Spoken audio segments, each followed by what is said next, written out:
Hello everyone, welcome to युक्ति professional classes. इस video में हम इलेक्ट्रिसिटी एक्ट के एमसीक्यूज देख रहे हैं। अगर आपने मेरे चैनल को सब्सक्राइब नहीं किया है तो मेरे चैनल को सब्सक्राइब जरूर करिएगा। चलिए अब हम स्टार्ट करते हैं। Under section 57, who determines the standards of performance for लाइसेंसी। तो लाइसेंसी के जो परफॉर्मेंस है उसका स्टैंडर्ड कौन डिटरमाइन करता है? तो ये अप्रोप्रिएट कमीशन करती है। ये सेक्शन 57 में मेंशन किया गया है। तो the appropriate commission specifies standard of performance after consulting with licensees and affected person। जो भी affected person है उनके साथ और licensee उनके साथ consult करने के बाद appropriate commission specify करेगी उनका performance का standard कैसा रहेगा इसके बारे में। If the standards are not met, compensation में बी डिटरमाइंड एंड इम्पोज। अब अगर जो स्टैंडर्ड डिसाइड कर दिया है, अब अगर उसको फुलफिल नहीं किया है, उसको उसके हिसाब से नहीं काम किया है तो कंपनसेशन देना होगा और उस पर और भी मतलब कंपनसेशन में भी डिटरमाइन किया जाएगा और इम्पोज किया जाएगा, वो दिया जाना पड़ेगा। Performance standards ensure accountability. Licensee जो failing these standards may be face penalty and must pay compensation. ठीक है, फिर नेक्स्ट है under section 60, what action can the appropriate commission take if a licensee abuse its dominant position. Dominant position मतलब जो उसकी जो position है उसको वो उसका फायदा उठा रहा है ना, अगर उस पोजीशन का अगर वो मिसयूज कर रहा है तो एप्रोप्रिएट कमीशन क्या करेगा, है ना? वो क्या एक्शन ले सकता है? अंडर सेक्शन 60 में पूछा गया है। तो वो क्या करेगा? डायरेक्शंस इशू कर सकता है, मतलब जो भी एप्रोप्रिएट डायरेक्शन लगेगा वो डायरेक्शन इशू कर सकते हैं। ठीक है, तो the appropriate commission may issue direction to the licensee और generating company to prevent abuse of dominant position और adverse effect on compensation in the electricity industry. मतलब जो उपयुक्त आयोग है वो लाइसेंसधारी या उत्पादन कंपनी को डायरेक्शन देगा, निर्देश जारी कर सकता है ताकि जो बिजली उद्योग में प्रतिस्पर्धा पर नकारात्मक प्रभाव हो रहा है उसको रोका जा सके। ठीक है, तो यहाँ पर सेक्शन 60 में बोला है कि अगर डोमिनेंट पोजीशन का अब्यूज किया जा रहा है, जनरेटिंग कंपनी हो चाहे लाइसेंसी हो, दोनों में से किसी तो एप्रोप्रिएट डायरेक्शन इशू किया जाएगा एप्रोप्रिएट आयोग के कमीशन के द्वारा। नेक्स्ट है what is the limitation period for recovering dues from a consumer under section 56 subsection 2। अब कंज्यूमर ने अपने बिल्स पे नहीं करे, उसका ड्यू हो गया है ना, तो उस ड्यूज को रिकवर करने के लिए क्या लिमिटेशन पीरियड है? ठीक है, तो यहाँ पे जो लिमिटेशन पीरियड है 2 साल का दिया गया है। तो the recovery of dues is limited to 2 years from the date when the sums first became due. जब से वो ड्यू हो गए हैं, है ना, जो अमाउंट है वो ड्यू है उससे 2 साल के अंतर्गत उसको रिकवर किया जा सकता है, unless it is continuously shown as recoverable. ठीक है, तो बकाया वसूली उस तारीख से 2 वर्ष तक सीमित है जब पहली बार राशि दी हुई है, जब तक इसे लगातार बकाया के रूप में नहीं दिखाया जाता है। मतलब उसको रिकवरेबल रूप में आपको कंटिन्यूअसली शो किया जाएगा और उसके बाद वो 2 साल के अंदर, जब से वो ड्यू हुआ है 2 साल के अंदर रिकवर करना होगा। लगातार नहीं दिखाए गए बकाया को 2 वर्ष के बाद वसूला नहीं जा सकता है और समय पर बिलिंग और संग्रह प्रथाओं को सुनिश्चित करता है ये धारा। मतलब ये जो सेक्शन है ना, ये कि टाइमली बिलिंग हो और कलेक्शन जो हो टाइमली हो, इसके बारे में सेक्शन 56 मेंशन करता है। और अगर वो ड्यू हो गया है उसको कंटिन्यूस 2 साल मतलब कंटिन्यूस बकाया दिखाते रहना है और फिर वो ड्यू हुआ है वहां से 2 साल के अंदर वो रिकवरेबल होगा, रिकवर किया जा सकता है। नेक्स्ट है under section 59, what information must be licensee furnish to the appropriate commission. ना, तो जो लाइसेंसधारी है जिसके पास लाइसेंस है बिजली देने के लिए, उपयुक्त आयोग को कौन सी जानकारी देनी होगी? तो उसको अपना परफॉर्मेंस लेवल उसके बारे में देना पड़ेगा, अगर कंपनसेशन केसेस है उसके बारे में इंफॉर्मेशन देना होगा। एवरी लाइसेंसी must provide information about performance levels achieved under section 57 में जो उसने परफॉर्मेंस लेवल अचीव किया उसके बारे में इंफॉर्मेशन देगा। And the number of compensation cases, अगर उसको कितनी बार कंपनसेशन देना पड़ा है ना, उसके बारे में भी उसको देना पड़ेगा, including the total compensation paid और कितना पे कर चुके हैं। ठीक है, तो ये सेक्शन क्या प्रमोट करता है? ट्रांसपेरेंसी करता है इन द परफॉर्मेंस अकाउंटेबिलिटी। मतलब ये पता रहेगा कि क्या परफॉर्मेंस दे रहे हैं, उनकी जवाबदेहिता को वो बताता है। इंश्योर कंप्लायंस विद स्टैंडर्ड, वो जो एप्रोप्रिएट कमीशन ने जो स्टैंडर्ड्स जो बनाए हैं उसके हिसाब से वो काम कर रहे हैं कि नहीं, कंप्लायंस कर रहे हैं कि नहीं, ये इंश्योर करता है। ठीक है, तो ये सेक्शन 59 के तहत बोला है। 57 में स्टैंडर्ड बताया था, है ना, तो यहाँ पर उस परफॉर्मेंस के हिसाब से आपको स्टैंडर्ड देना है। 59 में रिपोर्ट मतलब इंफॉर्मेशन देना है उसके बारे में। नेक्स्ट है under section 61 of the electricity act 2003 what is one of the factors that guides the appropriate commission in determining tariffs. तो जो टैरिफ है, जो रेट वगैरह होते हैं, जो जैसे जो बिजली के जो चार्ज लगाते हैं ना, जो जिस परसेंटेज से लगा रहे हैं, वो निर्धारित करने में मतलब ये क्या गाइडेंस है इसमें से, मतलब जो एप्रोप्रिएट कमीशन है वो मतलब टैरिफ डिटरमाइन कर रहे हैं, तो उसके लिए क्या फैक्टर्स गाइड करते हैं उस चीज के लिए, तो मतलब किसको ध्यान में रखते हुए यहाँ पे टैरिफ डिसाइड किया जाता है ना। तो national electricity policy and tariff policy को ध्यान में रखते हुए इसके अकॉर्डिंग टैरिफ डिसाइड किया जाता है। किसके according? National electricity policy and tariff policy under section 61, इसके तहत आपका टैरिफ डिसाइड होगा। Section 61 specifies that while determining tariffs, the appropriate commission must consider principles such as promoting efficiency, safeguarding consumers' interest, and aligning with the national electricity policy and tariff policy. तो tariff निर्धारित करते समय उपयुक्त आयोग को दक्षता बढ़ाने, उपभोक्ताओं के हितों की रक्षा करने और राष्ट्रीय विद्युत नीति और टैरिफ नीति के साथ संरेखित करने जैसे सिद्धांतों पर विचार करना चाहिए। नेक्स्ट है what is the maximum period for which the appropriate commission can fix the ceiling of tariff under section 62 subsection 1a in case of a shortage of electricity supply। मतलब अगर बिजली की आपूर्ति जो की गई है ना, जो शॉर्टेज किया गया है, इलेक्ट्रिसिटी सप्लाई करने में जो कमी की गई है, ऐसी स्थिति में जो एप्रोप्रिएट कमीशन है वो जो टैरिफ को है, टैरिफ की सीमा कितने समय तक तय कर सकता है, मतलब वो कमी हो रही है तो उस टैरिफ को की सीलिंग लिमिट कितनी कर सकता है, मतलब ठीक है, तो कितने साल तक उसकी जो टैरिफ की सीमा कर दी शॉर्टेज के केस में, तो वो 1 साल तक के लिए यहाँ पे बताया गया है।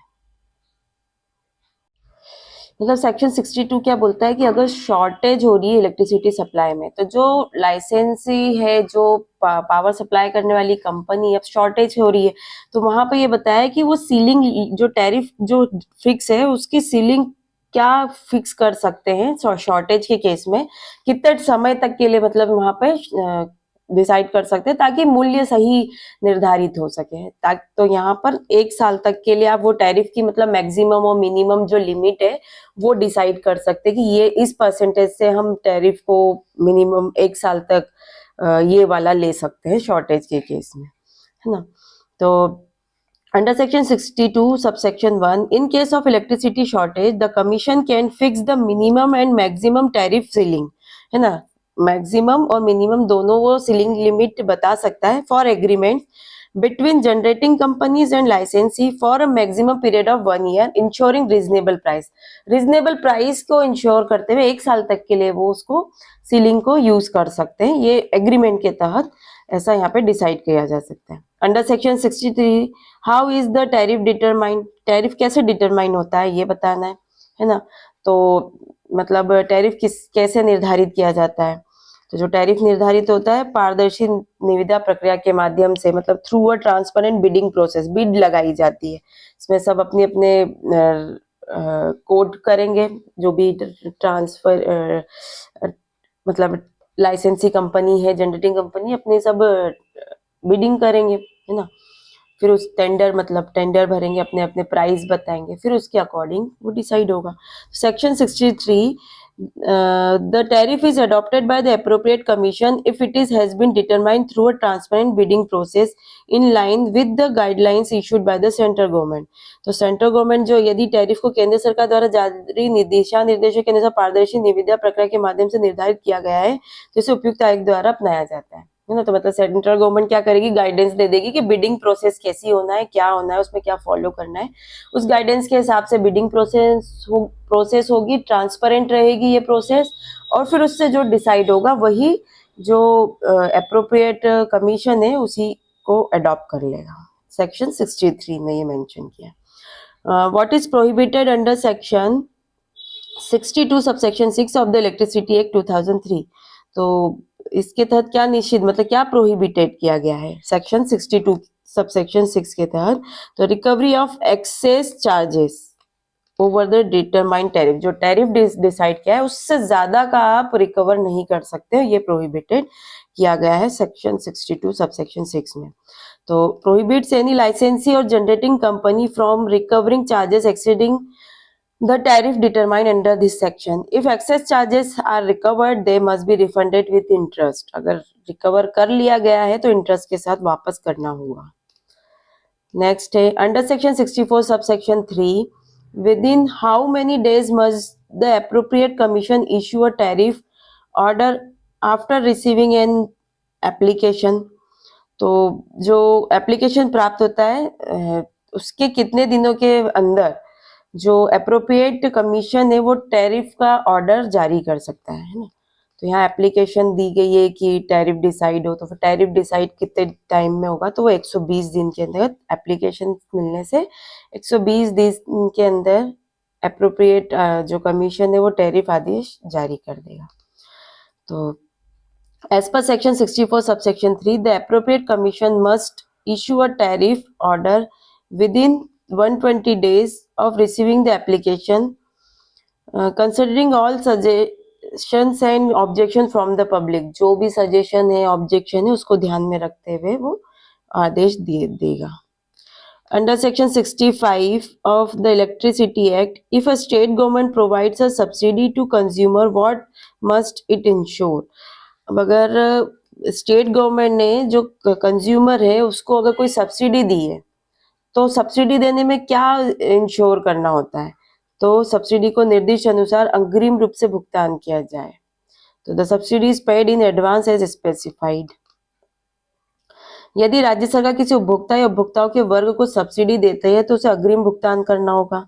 सब्सिडी मतलब उसको एडवांस में ही पेमेंट करना होगा, उसको सब्सिडी मिल रही है तो उसको एडवांस में पे करना होगा। सब्सिडी का भुगतान राज्य आयोग द्वारा निर्धारित तरीके से किया जाएगा और यदि भुगतान नहीं किया जाता है तो राज्य आयोग द्वारा तय की गई टैरिफ दर लागू होगी, फिर वो सब्सिडी हट जाएगी और फिर जो स्टेट कमीशन द्वारा जो टैरिफ डिसाइड है वो लिया जाएगा। तो ये सेक्शन 65 में बताया गया है। What is the primary role of the appropriate commission under section 66 of the Electricity Act? तो जो उसकी क्या प्राइमरी भूमिका होती है, प्राथमिक भूमिका होती है वो बताना है उपयुक्त आयोग की। तो बिजली बाजार के विकास को बढ़ावा देना, to promote the development of the power market. तो उपयुक्त आयोग बिजली के बाजार में जिसमें ट्रेडिंग शामिल है के विकास को बढ़ावा देने के लिए काम करेगा और इसे राष्ट्रीय बिजली नीति के मार्गदर्शन में यह कार्य करना होगा। नेक्स्ट है under section 67, what permission is required for a लाइसेंसी टू ओपन स्ट्रीट्स और रेलवे फॉर इलेक्ट्रिसिटी वर्क्स। तो सेक्शन 67 में क्या बोला है कि जो विद्युत कार्य है ना, उसके लिए लाइसेंसी को सड़कों या रेलवे को खोलने के लिए क्या अनुमति चाहिए। ठीक है, तो यहाँ पे परमिशन चाहिए होती है एप्रोप्रिएट गवर्नमेंट और लोकल अथॉरिटी से। सेक्शन 67 बोलता है लाइसेंसी को सड़कों, रेलवे या अन्य संरचनाओं को खोलने के लिए उपयुक्त सरकारी स्थानीय प्राधिकरण से लिखित अनुमति लेनी होगी। नोटिस और आपत्तियों को संबोधित करने की प्रक्रिया भी नियमों के तहत निर्धारित की जाएगी। नेक्स्ट है व्हाट कंपनसेशन मस्ट बी लाइसेंसी provide if damages is caused during work under section 67 subsection 3। अब जब वर्क चल रहा है, ड्यूरिंग वर्क के दौरान अगर कोई डैमेजेस हो जाता है तो कंपनसेशन क्या दिया जाएगा लाइसेंसी को, है ना। तो यदि कार्य के दौरान कोई नुकसान होता है तो लाइसेंसी को क्या मुआवजा देना होगा, तो ये अंडर सेक्शन 67 में बोला है और ये फुल कंपनसेशन फॉर डैमेजेस और इनकन्वीनियंस कॉज, जो नुकसान हुआ है, हुए नुकसान या असुविधा के लिए पूर्ण मुआवजा दिया जाएगा। और ये जो मुआवजा जो होगा वो एप्रोप्रिएट कमीशन द्वारा डिसाइड किया जाएगा। नेक्स्ट है what must a licensee do before laying an electric line near a telegraph line as per section 69।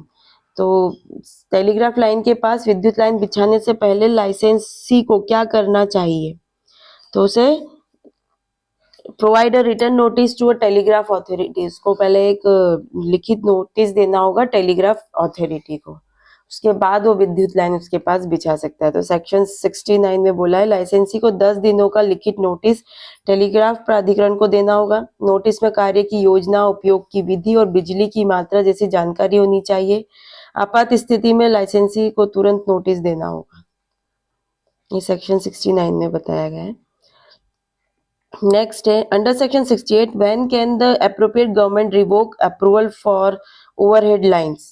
Overhead line के लिए अनुमोदन कब रद्द किया जा सकता है? तो after the stipulated period ends, जो टाइम पीरियड दिया गया स्टिपुलेटेड पीरियड है वो खत्म हो जाता है, उसके बाद वो अनुमोदन जो अप्रूवल दिया गया है वो रद्द किया जा सकता है। तो उपयुक्त सरकार निर्दिष्ट अवधि समाप्त होने के बाद अनुमोदन को रद्द या संशोधित कर सकती है। यह शर्तें सुरक्षा संचालन के लिए महत्वपूर्ण होती है। चलिए आज के लिए इतना ही, मिलते हैं हम नेक्स्ट वीडियो में। अगर आपने मेरे वीडियो को लाइक नहीं किया तो लाइक ज़रूर करिएगा। Thank you.